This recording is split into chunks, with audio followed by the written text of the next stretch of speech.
எனக்கு இருக்கக்கூடிய ஒரு மிகப்பெரிய ஒரு சந்தேகம் என்ன அப்படின்னா, காலையிலிருந்து உறவு முறைகளை பற்றி பொதுச் செயலாளர் சொன்ன தொகுப்புக்குரிய உறவு முறை பற்றி கூறினார்கள். நீங்களுமே அநேக ஆன்மீக உறவு முறை பற்றி சொல்லி கேட்கீங்க. நான் பணி செய்யக்கூடிய அநேக கிராமங்கள் பிளவுபட்டு இருப்பது இஸ்லாமிய நண்பர்களால், அதாவது இஸ்லாமிய நான் சொல்ல முடியும். ஏன் என்று கேட்டால், இந்தியா பாகிஸ்தான் மேட்ச் நடந்துச்சு, பாகிஸ்தான் வின் பண்ணிட்டா இங்க இருக்கக்கூடிய முஸ்லீம் வெடி போட்டு பாகிஸ்தான் ஜிந்தாபாத் பயங்கரமான வெற்றி கொண்டாடுறாங்க. அப்ப அங்க இருக்கக்கூடிய இந்துக்களுக்கு வந்து பயங்கரமான பிரச்சனை வருது, அடி 2 பேருக்கு பயங்கர அடிக்கடி நடந்துட்டு இருக்கு. இதுல எனக்கு தெரிய ஒரு விஷயம் என்ன, இந்த முஸ்லீம்கள் கொண்டாடக்கூடியது இஸ்லாமியத்தின் மீது இருக்கக்கூடிய பற்றினாலா அல்லது மதத்தின் மீது இருக்கக்கூடிய வெறியினாலா அப்படின்றது தெரியணும். இந்த மாதிரியான விஷயத்திற்கு இஸ்லாம் ஒரு இனிய மார்க்கம் என்று சொல்லக்கூடிய அமைப்புகளின் நிலைப்பாடு என்ன என்பது தெரிந்தால் நன்றாக. இது ஒரு நல்ல பயனுள்ள கேள்வி.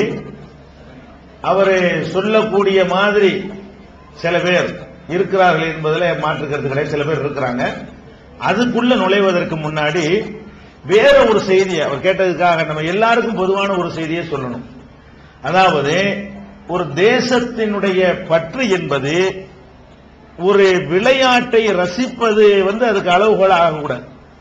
இப்ப நம்ம கேவலமா கூட இந்தியா தோல்வின்னு போடுறோம். எங்க இந்தியா தோல்வி அடைஞ்சு நாடா தோத்து போச்சு, 11 பேர் விளையாட்டுல தோத்து போயிட்டான்னு போடாம என்ன போடுறோம், பாகிஸ்தானிடம் இந்தியா தோல்வி. இந்திய தோல்வினா என்னமோ டெல்லி அவன்கிட்ட கொடுத்த மாதிரி எழுதுறாங்க. என்ன தோல்வி இதுல? அதாவது நம்ம எதுல தேசத்துக்கு நம்ம பெருமை, அதாவது ரெண்டா பிரிக்கணும். தேசத்துக்கு உரிய விஷயம் எது, தேசத்தை கடந்து ரசிப்பதற்கு உரிய விஷயம் எது, இதை நம்ம வேறுபடுத்தி பார்க்கணும். இப்ப இந்தியாவுக்கும் பாகிஸ்தானுக்கும் சண்டை நடக்குது. இதுல தேசம் தோக்கணும்னு ஒருத்தர் நினைச்சா அவன் தேச விரோதி. ஏன்?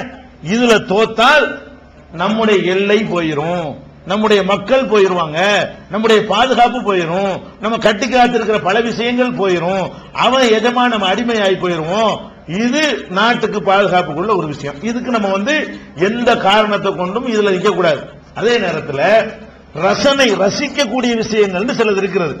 இதுல ஒரு இந்தியாவை சேர்ந்த ஒருத்தர் அமெரிக்காவை சேர்ந்த ஒருத்தருக்கு ரசிகரா இருக்கலாம், தப்பு கிடையாது. அது தேசபக்திக்கு எதிரானது கிடையாது. இப்ப நான் என்ன கேட்கிறேன், நம்ம இந்தியாவில் சேர்ந்த எத்தனை பேரு புருஸ்லி பனியனை போட்டு தெரிஞ்சாங்க. கொஞ்ச நாளைக்கு முன்னாடி புருஸ்லின்னு ஒருத்தர் இருந்தாங்க, சீனாவில் ஒரு நடிகன். அவன் குங்ஃபு இந்த கரா அந்த மாதிரி விளையாட்டுல உள்ளவன் மேல இருக்கு. அவனுடைய படத்தை போட்டு இப்படி போட்டிருப்பாங்க பாருங்க, எலும்பு தோலுமா இருப்பான். அவனை போட்டு என்ன பனியன்ல போட்டுக்கிட்டு அப்படி கொஞ்ச நாள் நம்ம மக்களும் சுத்தினாங்க. அப்ப அவன் சீனாக்காரன்.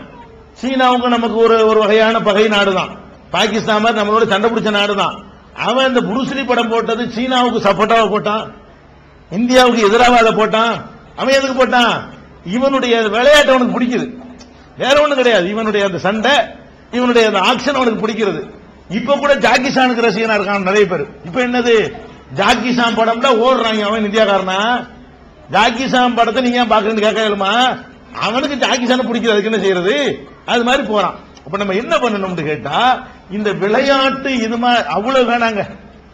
ஒரு கணவன் மனைவி கூட பல்லாங்குழி விளையாடும் பொழுது புருஷன் பொண்டாட்டி ஜெயிக்க நினைக்குவா, பொண்டாட்டி புருஷன் ஜெயிக்க நினைக்குவா. இது எதிரியா?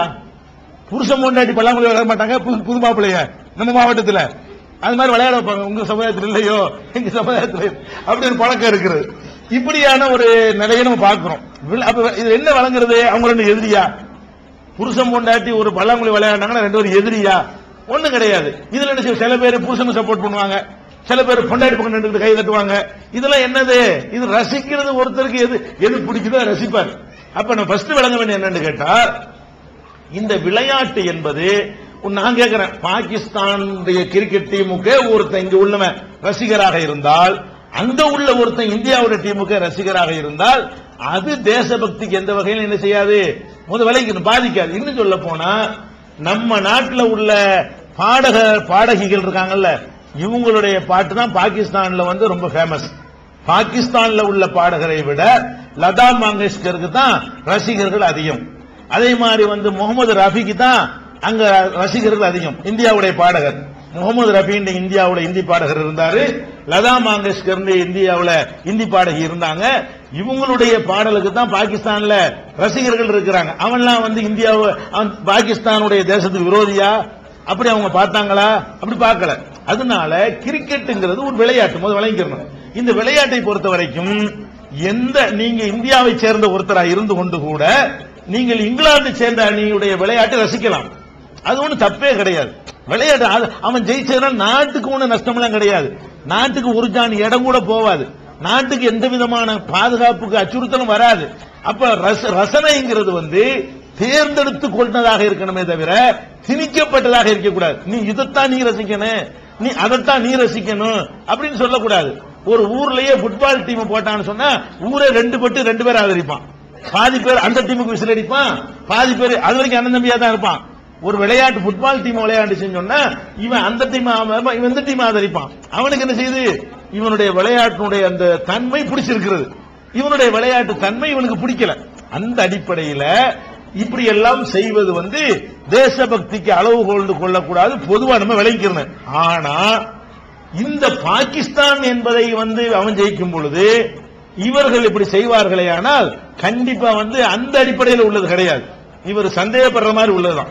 நீ இதுக்கு பாகிஸ்தானுடைய அவனுடைய விளையாட்டுக்காக வேண்டி நீ ரசிக்கிறாளா தெரியல. இவன் என்னமோ பாகிஸ்தான் தான் நம்ம நாடுன்னு சில இருக்க நினைக்கிறான். ரொம்ப ரேர், ரொம்ப குறைவு. அதே நேரத்தில் இந்தியாவுடைய டீமை தூக்கி நிறுத்தினவன் ஒரு அசாருதீன் மாதிரி உள்ளவன், முகமது கைபு மாதிரி உள்ளவன், இன்னொரு தயாரிப்பு இருக்கிறான் ஜாகிர் கான் மாதிரி உள்ளவன்.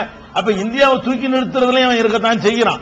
அதே மாதிரி இந்தியாவுடைய டீம் ஜெயிச்சதுக்காக பட்டாசு வெடிச்ச முஸ்லீம்கள் இருக்கவும் செய்யறாங்க, அப்படியே இருக்கிறாங்க நிறைய பேர். ஆனா இவன் என்ன நினைக்கணும்னா, இதை இப்படி தப்பா புரிஞ்சுக்கிறாங்கன்னு சொல்லி இந்த மாதிரி உள்ள ஒரு பாகிஸ்தான் நல்லா விளையாண்டா கூட அதை வெளிப்படுத்தும் போது மக்கள் புரியாம இருக்கிறாங்க.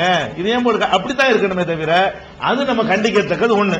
அதே நேரத்தில் இன்னொரு பக்கம் பாருங்களேன், பாகிஸ்தான்காரன் விளையாடத்தானே வர்றான், நாடு பிடிக்க வர்றான், அனுமதி வாங்கித்தானே வர்றான். அவன் விளையாடக்கூடிய ஸ்டேடியத்தை போய் கொத்தி போடுறது விடமாட்டோம். சிவசேனக்காரன் உள்ள பம்பாய்க்குள்ள நுழைய விட மாட்டேன், சிவசேனை அந்த கிரிக்கெட் மைதானத்தை நாசமாக்கி விட்டானுவோம். இது மாதிரி இவன் இந்த பக்கம் இருக்கான், அங்கிட்டு நாளுக்கு இருக்கிற மாதிரி இங்கிட்டு நாளுக்கு இதெல்லாம் தவிர்த்து கொள்ள வேண்டும். அடுத்து இன்னொன்னு இது ஒன்னாச்சா, இன்னொரு முக்கியமான விஷயம், இந்த ரசிகரா இருக்கிறீங்கல்ல, எந்த விளையாட்டுக்கு வந்தாலும் ரசிகரா இருக்கீங்க, தப்பு இல்லை. ஆனா கிரிக்கெட்டுக்கு தயவு செய்து ரசிகரா யாரும் இருக்காதீங்க. ஏன் விளையாடு கிரிக்கெட்டுங்கிற விளையாட்டு என்பதுங்க வாழ்க்கையவே விளையாட்டா போறது. விளையாட்டுனா ஒரு கபடி விளையாண்டா 2 மணி நேரம் விளையாடுவான், ஒரு ஃபுட்பால் விளையாண்டா 3/4 மணி நேரம் விளையாடுவான். இவன் 3/4 மணி நேரம், அவன் 3/4 மணி நேரம், விஷயம் முடிஞ்சு போச்சு. 24 மணி நேரம் விளையாடுறது விளையாட்டா என்ன? 24 மணி நேரம் 1 டேங்கிறான், 3 டேங்கிறான், 4 டேங்கிறான், இவனு டிவியில் உட்காந்துக்கிட்டு இருக்கிறான். அவனுக்கு என்னங்க விளையாட்டுங்கிறது நம்முடைய அவசியமான காரியங்கள் போக கொஞ்ச நேரம் ஒதுக்குறதுக்கு பேர் விளையாட்டா? அவன் விளையாடுற விளையாட்டுல தொழில் உனக்கு என்ன?